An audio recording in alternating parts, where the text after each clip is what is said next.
Hello, everyone, and welcome to How to Build Better Employee Culture in 2021. My name is Brandon, and I'm really happy to have Marcus and Dane with me today. Building employee culture during this pandemic has been pretty challenging. Without regular face-to-face interaction, how you onboard, train, and engage employees is very different than it was pre-pandemic. Companies that have adapted to the new culture are thriving, while others that haven't are struggling. For the session today, if you have questions, please feel free to ask them through the comment section, and we'll get to them throughout the session as we can. My role today is to host the event, while Marcus and Dane will be the subject matter experts. I am a risk and wealth strategist for technology companies and their founders. I love bringing in subject matter experts for clients. Today, it's my pleasure to introduce Marcus Acaster and Dane Penn. Marcus is a senior account manager with Johnstones, who's an expert in the group benefits space. Dane is a senior payroll specialist with ADP. Both have over 5 years experience and are going to share their expertise with us today that could positively influence your employee experience. Over to you. Thanks so much, Brandon. Hi, everyone. My name's Dane. Just want to do a very quick intro. Known Brandon for a couple of years now, and very excited to be talking about this topic today. I work with a lot of small and medium-sized businesses across the Lower Mainland, so I'm happy to share some insights on how we can leverage some of the information here to grow your business and empower your employees as well. Hey guys, thanks for joining us today. I'm Marcus. As Brendan mentioned, I focus on group benefits for startup and growth stage companies. Today we're going to go through a few different topics here. Like Brandon said, if you guys have any questions, feel free to pop into the Q&A section. We're happy to answer those. We'll also stick around at the end for some questions, but on today's agenda, we're going to start by looking at why you should care about employee benefits and engagement. When's the right time to start looking? What to look for in an advisor or a partner, and what's the right solution? How can you keep ahead of your competitors? And lastly, we're going to do some questions and a wrap up there. So I'll start us off here, and then Dane will kind of take over near the end to talk a bit more about the payroll side. To start off, so why should you care about benefits? So this will be more from a business owner or HR perspective, but definitely one of the biggest reasons that you should care about benefits is to retain and attract employees. Really, it's important that you have happy employees. You know, when it comes to choosing where to work, employees always look at what are they being offered, whether it's benefits, salary, but looking at these intrinsic benefits is really a big piece in determining where someone wants to work. And people don't always associate the true cost of hiring, recruitment, training. And when you're really investing money into developing your employees, keeping them happy is really key. And benefits is definitely a way you can help with that. Second piece is you want healthier and more productive employees. Big trend we're seeing now is absenteeism and presenteeism, where employees, they might still be coming to work, but they're not fully engaged, whether it be to their health problems, their family health problems. Mental health problems are also a big factor in that, where benefit programs are designed to help keep employees healthy and more productive at work. And then the last piece is tax benefits. So benefits in HSAs or health spending accounts are fully tax deductible for a company. Really helpful to the employees as well if you want to use this as a compensation tool, as health and dental benefits are non-taxable to employees. So it really helps with attraction and retention as well in that sense.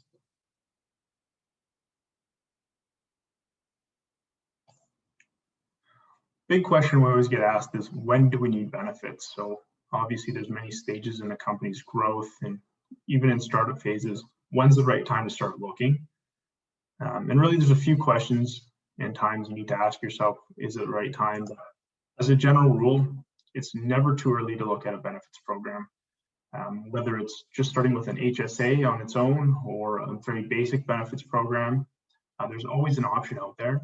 I'll talk a little bit more about health spending accounts or HSAs as we go on, but really a good tool for owner-operators or co-founders at the very start, and a great supplement to a traditional benefits plan as you start to grow. And on that point as well is benefit plans need to grow organically. They need to evolve as your company grows. A benefits program that starts when you have 3 or 4 employees probably shouldn't look the same when you have 50, 60 employees or more. So it's important you find an advisor that works with you as you guys grow and make sure that your plan evolves with your needs. So definitely something we'll keep on mentioning and reiterating as we get through the presentation today.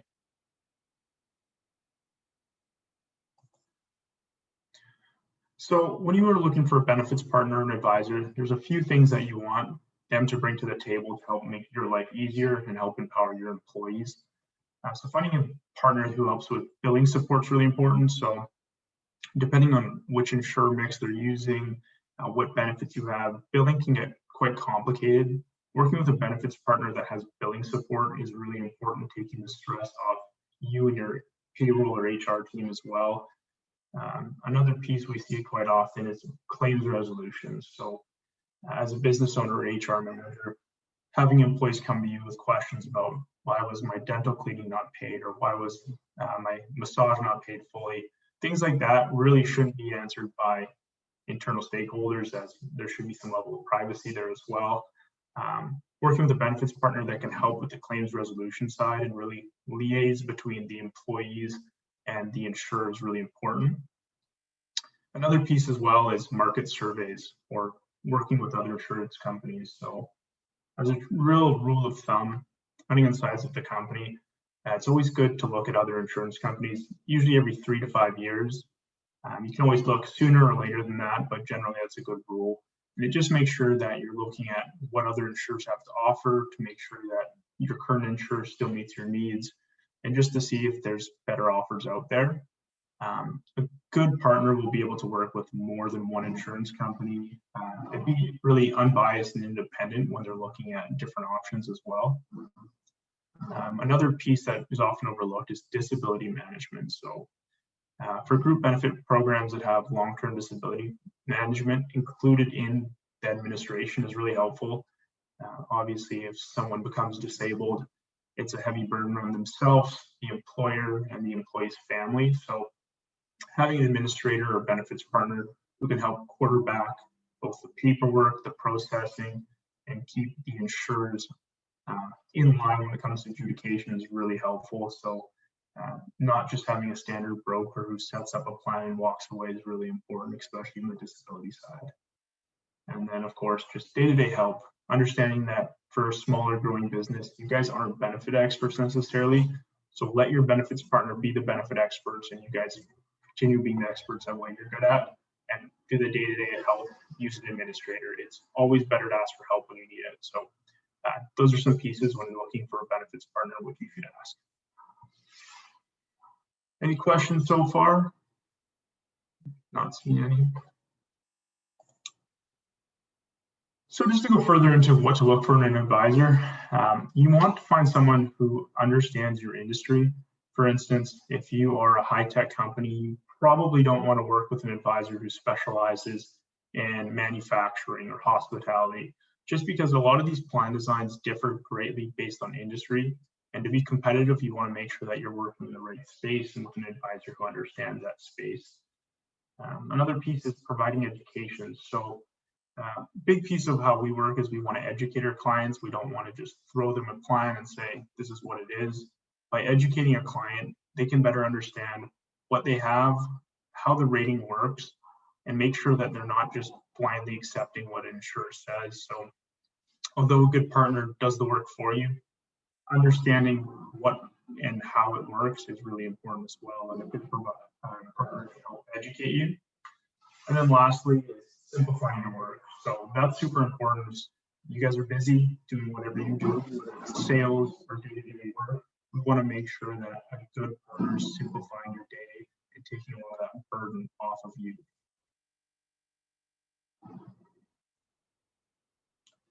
Another question which we see quite often here is, which benefits do you need? So there is a long laundry list of different benefits. And really, it's not a one thing fits all. It's really dependent on your company. For instance, some questions we like to ask are you in a highly specialized field? Do your employees have family members? And these questions really impact how we build a plan for you. For instance, if you're a young startup tech company with a bunch of 20-year-olds, they're probably not going to be worried too much about the life insurance and family planning side. versus company with a lot of families. They're going to be more interested in looking at those long-term planning.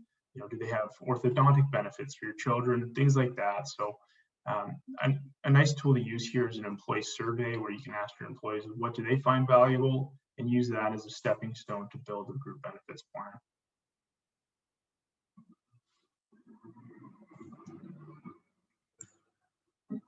So I mentioned this a little bit earlier, so health spending accounts, and this has become quite a popular trend in the industry. I would say probably about 2/3 of new plans we set up have some form of flexible benefits. And a health spending account is a really great tool. It adds flexibility so the employees have more choice on how they use their benefits. And it doesn't have the unpredictable cost changes that come with a traditional benefits plan.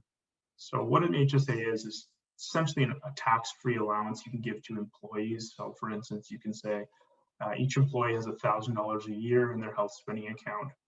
And it covers similar items as traditional health spending or health and dental plans, but it's tax-free to the employee. There's no rate increases, so it's a fixed cost ceiling for a business. Unused amounts can roll forward up to 1 year, and it can integrate into a flex plan. Like I said before, health spending accounts are a great addition to a traditional benefits plan, although for some small businesses in early stages, it can be a good standalone, but with co-insurances, they can be run through a health spending account, or for instance, a lot of companies are carving out vision care from a traditional benefits plan and running those through an HSA. So lots of different solutions with a health spending account, and definitely something to look into when building a full program.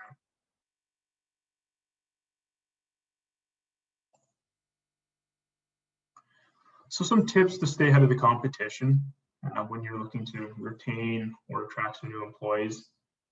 First and foremost is find a trusted advisor and partner, like I mentioned. They can help look at the landscape and see what are your competition doing, what's new in the industry, what should we be offering to stay competitive.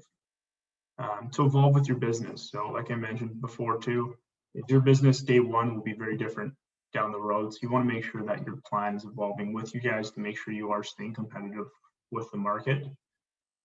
Review on a regular basis. You should really be sitting down with your advisor at least once a year to go through the plan, see the performance, go through the renewal, and make sure the plan design still suits your needs. And really analyzing the data. So your advisor partner should be analyzing industry data, should be evaluating claims data to make sure that everything is competitive when it comes to the specific industry you're in. And in some cases, it might be time to reevaluate and change plans completely. There is a lot of data that's available, so making sure that you're analyzing that data or having your partner analyze that data is really helpful to making sure you're staying ahead of the competition.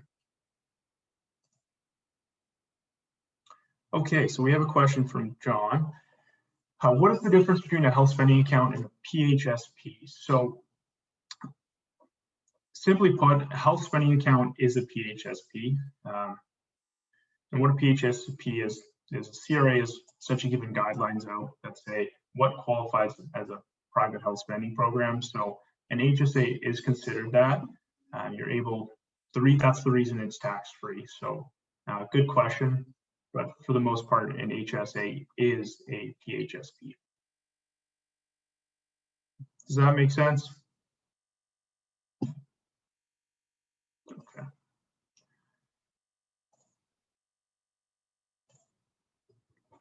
Another question we get often asked is, can we afford benefits? And this is really important in early stages for companies. Is this something we can afford right now? And the true cost of benefits really vary. So like I just mentioned, the health spending account, super flexible. You set the amounts that you offer employees, and it's a fixed cost ceiling. So you're never going to have unexpected costs when it comes to the health spending account. Typically, we see costs for health spending accounts being 10 to 13% of claims made. That means if you offer employees an amount and they don't use anything, there's no charge to the company. It's only on claims made. So that's a nice feature of the health spending accounts.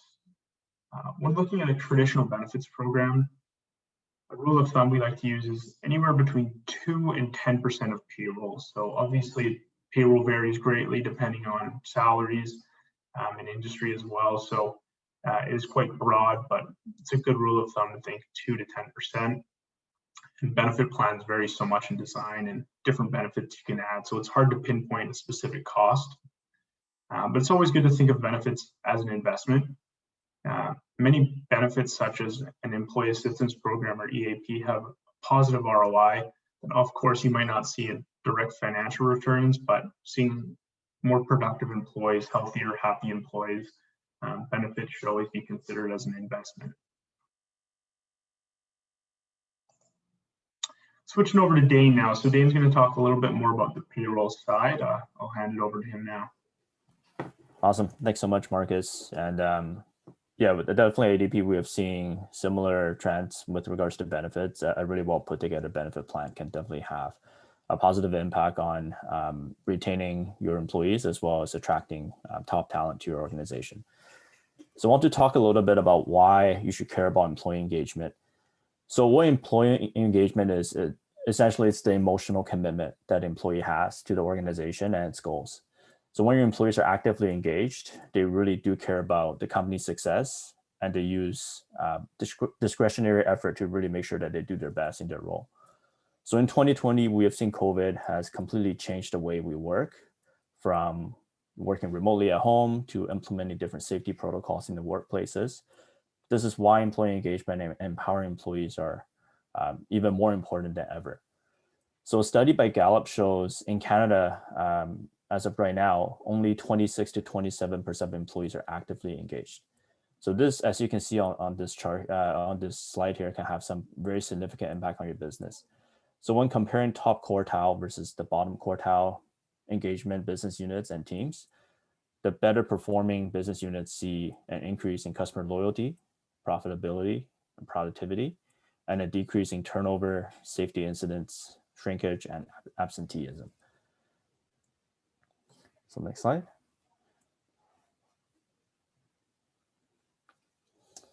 So one question we get asked a lot is, how do you empower employees to do better? How do you improve employee engagement?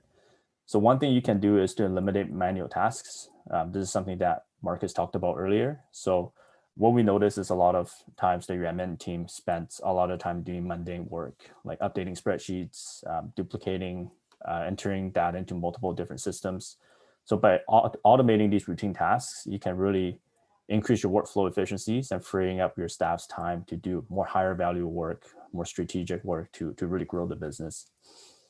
Another thing is employee and manager self-service. So I've worked at companies in the past where I have to go to my HR team and ask for my pay stubs, ask for my T4s. Everything's pretty manual, paper-based. How much vacation time do I have left in the year? So by giving your managers and employee access to read their own pay stubs, their T4 forms, vacation balances, time cards, overtime, and change personal information, it'll empower them to do more at work and be more productive. And the last thing is to build a strong company brand and culture. So employee engagement is highly related to many performance outcomes, as we've seen previously, and even more so during tough times as we have right now during COVID.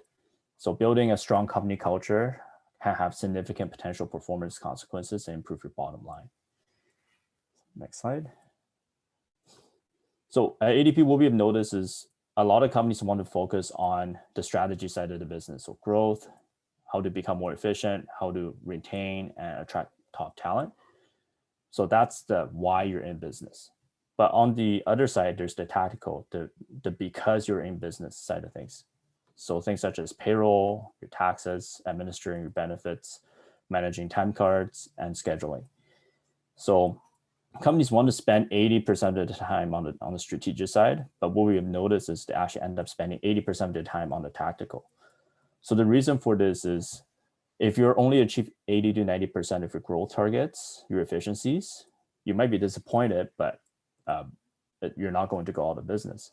On the flip side, if you're only paying 80 to 90% for payroll, your taxes, and your benefits, then it does have a very significant impact on your business. So that's why we see most administrative teams spend a lot of time to make sure that they get a lot of the tactical side right, rather than spending time on the strategic. So we will look at this as different inputs and outputs. So businesses and your admin team day to day will see a lot of questions from employees, managers, vendors, government. So we see these as noises. So one example is, for example, address change. You see this as one input, but what we typically see companies do is they will have to go through all the different systems and spreadsheets, update all the information, make sure everything is correct across. So this creates a lot of inefficiencies across their workflow, as well as there's potential room for errors because you're managing multiple different systems and updating the same information. And Dane, we got a quick question here from John in the audience. Yep. What is the cost of these types of services per dollar of salary? That's a great question, John. So I can answer that maybe towards the end a little bit, give you an idea what these costs are typically. That's a great question. Yeah, so a study actually showed that every time you're interrupted at work, it can take 23 minutes just to get back to where you left off. So this is why you see a lot of times companies spend a lot of time and energy on doing the tactical side rather than focus on the strategies to grow their business even more. So what we've noticed is companies that will go out there, when they start to scale, they'll go on to buy an HR system, they'll buy a payroll system, they'll get a time and attendance and scheduling system, and then they'll have something else to manage benefits.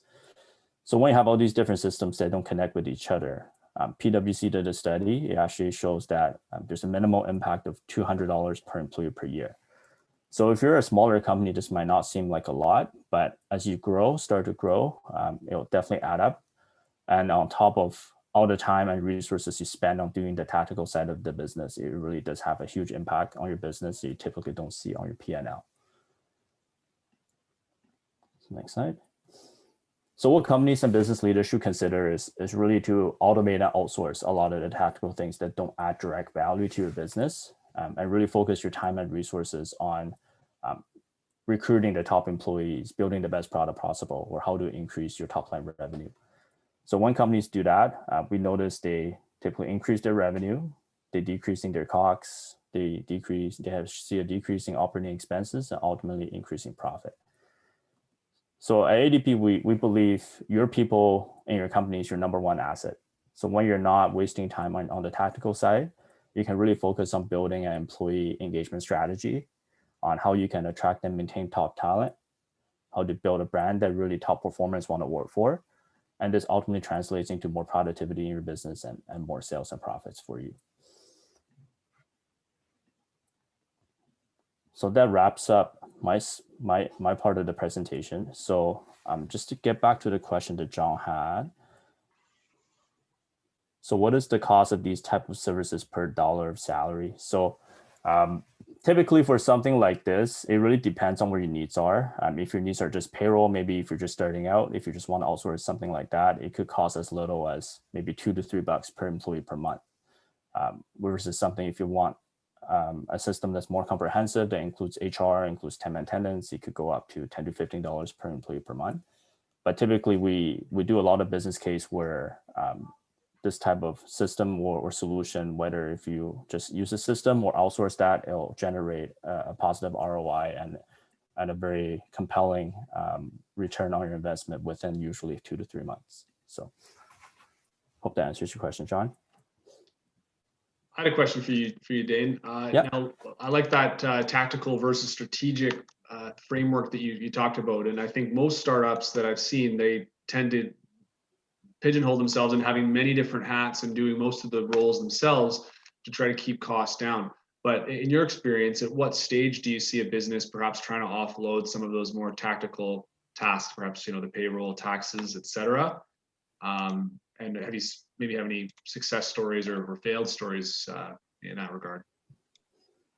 Yeah, that's a great question, Brandon. So it really depends on the business. I mean, we have companies with 1 or 2 employees decide to outsource their payroll, and then we have business owners that's been doing everything themselves, and then they get to a point of 20, 30 employees, and then it's just taking too much for them to do that themselves, and they decide to look at a solution. So it's never too early to start looking, just like Marcus mentioned, when it comes to benefit side of things. It's always good to get a second opinion on how you can improve your business.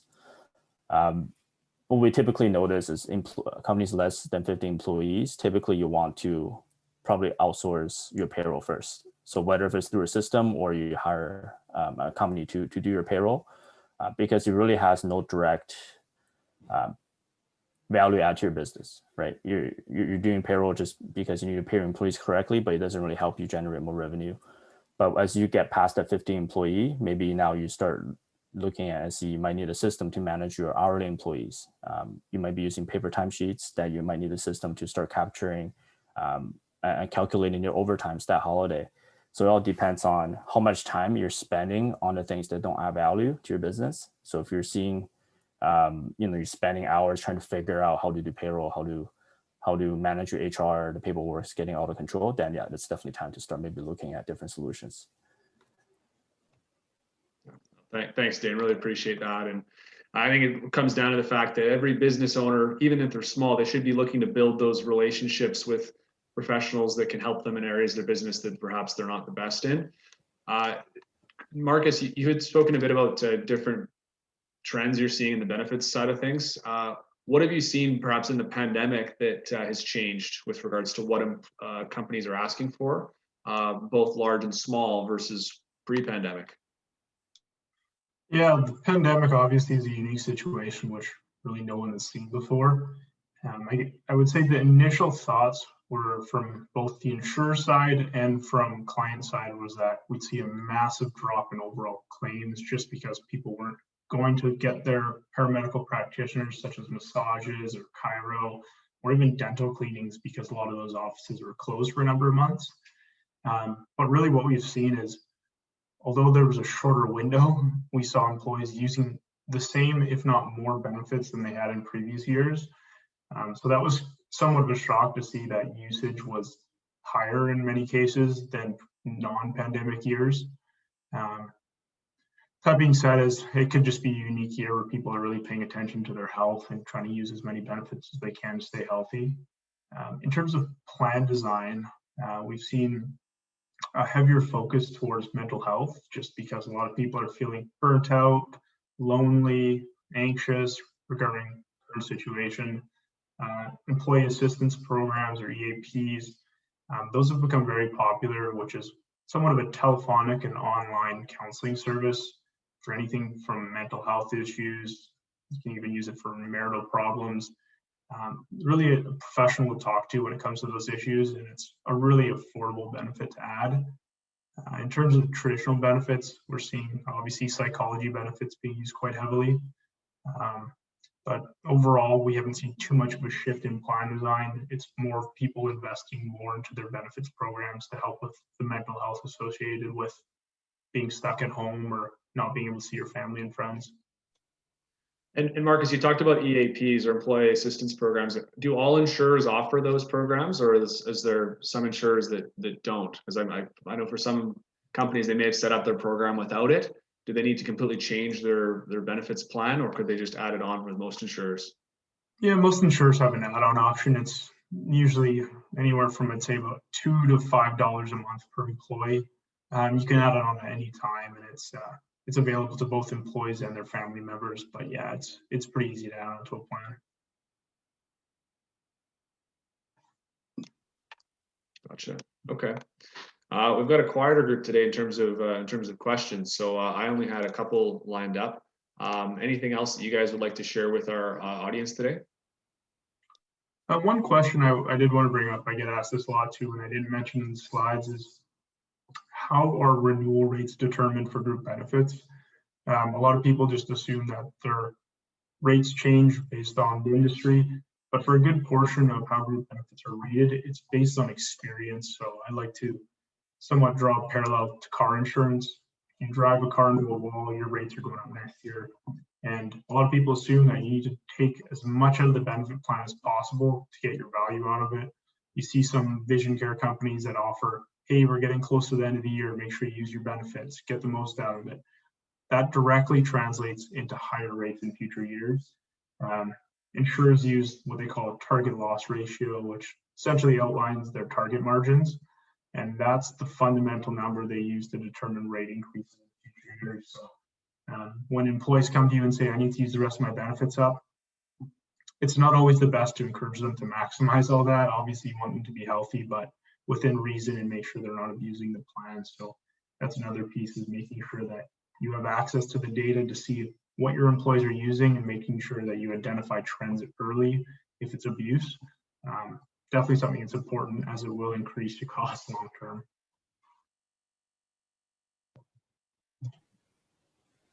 But I think that's it in terms of questions for today. But if anyone has questions, I'm sure Dane and I would be happy to answer those offline as well. And feel free to ask us any case-specific questions. We're always available. Awesome. Well, thank you, gentlemen, both for joining today. Really do appreciate your time and expertise.